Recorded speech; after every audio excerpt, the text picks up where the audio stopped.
Welcome to our deep dive into the global reach of travel bans and whether they function as a security shield or a political statement. In this video, we will explore recent policy shifts, the controversy over criteria, debates about internal versus external threats, and the international fallout that often follows. Let's set the stage and move step by step through what changed, why it matters, and how to evaluate such policies critically. First, here's our roadmap. We begin with the context and what changed. Then compare the competing narratives of security versus optics.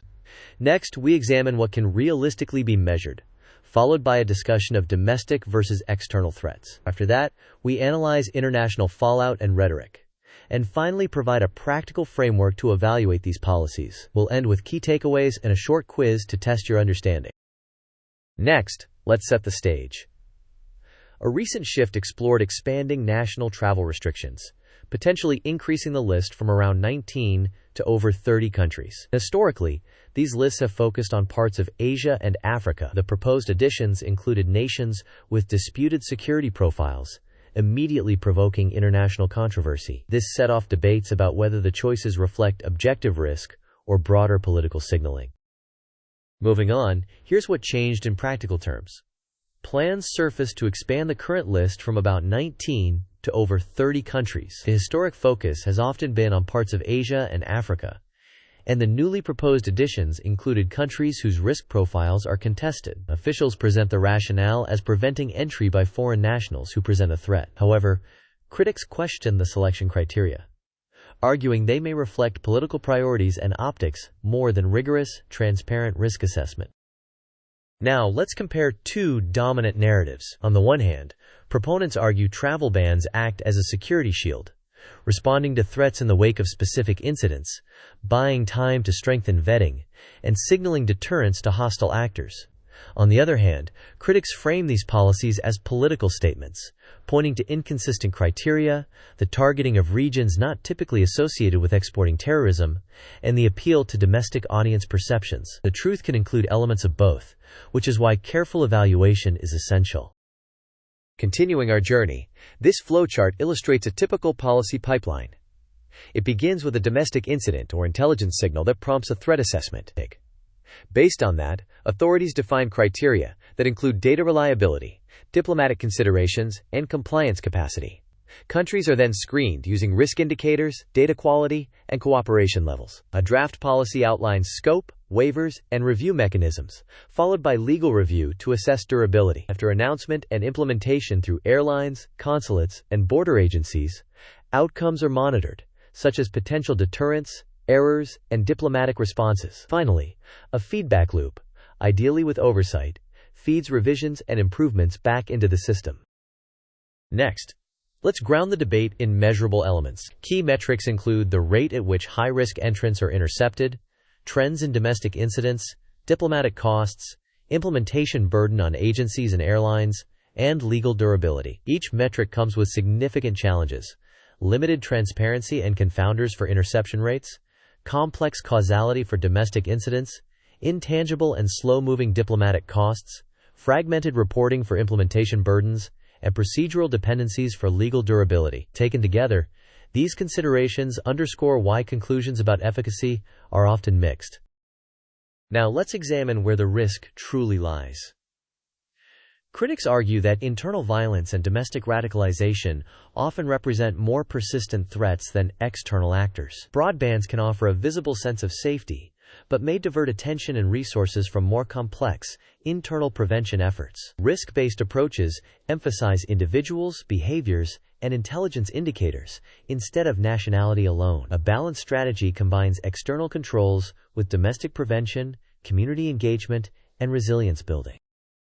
Shifting gears, this pie chart presents an illustrative breakdown of the drivers behind travel bans. The categories include security concerns, diplomatic signaling, domestic political incentives, and data or compliance issues. The proportions are intentionally not quantified here. The point is to visualize the range of factors that can simultaneously influence policy decisions, rather than to assert exact weights. Here is a quick knowledge check. The question asks what critics believe broad travel bans may prioritize over transparent, risk-based assessments. The options are: A. Intelligence sharing and targeted screening; B. Political optics and messaging. C. International legal standards. And D. Airline compliance capacity. You may pause the video now to think about the answer. We will discuss the answer in the next section of the video. The correct answer is B. Political optics and messaging. Critics often claim that the selection of countries and the framing of the policy can reflect domestic political incentives and messaging rather than transparent, consistent, evidence-based risk assessments. Moving forward to international fallout, sweeping restrictions can strain relations with allies and partners, prompt reciprocal measures, and generate reputational costs. These policies can also complicate cooperation in areas like intelligence sharing, trade, migration management, and humanitarian coordination, thereby affecting broader national interests. Next, let's consider rhetoric. When policies are accompanied by highly charged statements, they can amplify backlash and the likelihood of reciprocal actions by other countries. Partnerships on security, trade, and migration may become more difficult to maintain. Additionally, diaspora communities may feel singled out, which can strain social cohesion. More measured and transparent communication can help reduce misinterpretation and mitigate negative second-order effects. Continuing on, this timeline maps the life cycle of a travel ban. It begins with an incident or intelligence signal, proceeds to drafting criteria and interagency review, then moves to public announcement and implementation through airlines, consulates, and border posts. Frequently, legal challenges follow, alongside diplomatic responses from affected countries. Over time, revisions or overhauls may occur, culminating in assessments of outcomes and unintended effects. Now let's turn to a practical evaluation toolkit. First, define the threat model. Who the actors are, their capabilities and intent, and the likely pathways. Second, ask for transparent selection criteria and the data sources used. Third, examine the legal process, including waivers, review mechanisms, and due diligence. Fourth, quantify implementation burdens on agencies and airlines. Fifth, measure domestic incident trends separately from entry denial numbers. Sixth, monitor diplomatic side effects and reciprocal actions. Finally, schedule periodic reassessments and publish findings to allow for oversight.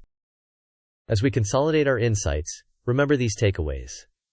Travel bans can function as both security tools and political signals, depending on context. Transparent selection criteria are critical for credibility and legal resilience. Domestic threats usually demand different tools than external entry controls. International fallout, including reciprocity, can blunt intended security gains. Finally, ongoing measurement and iterative revisions are essential to maintain or improve effectiveness.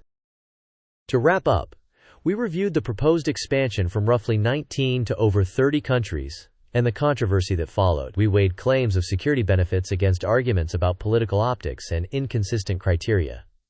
We examined what can be measured and the limitations of those metrics. We discussed domestic versus external threats and the need for balanced strategies. We also mapped international fallout and the typical policy lifecycle. Finally, we provided a practical, step-by-step framework you can use to evaluate similar policies objectively. Here's your second quick quiz. The question asks which approach best supports a balanced and credible evaluation of a travel ban. The options are A. Focus exclusively on visa denial numbers. B. Emphasize diplomatic reactions and ignore security metrics. C. Combine transparent criteria, legal process, operational data, and outcome tracking. And D. Rely on rhetoric to infer intent and effectiveness. You may pause the video now to think about the answer. We will discuss the answer in the next section. The correct answer is C. A balanced and credible evaluation relies on multiple elements: transparent selection criteria, sound legal processes, operational data on implementation, and careful outcome tracking. This approach is more reliable than focusing on any single indicator. Before we close, an important disclaimer. This content is for informational and educational purposes only. It does not provide legal advice. It does not endorse any policy or advocate for or against specific public officials or parties. Our aim is to present balanced perspectives and analytical tools to help you evaluate policies critically.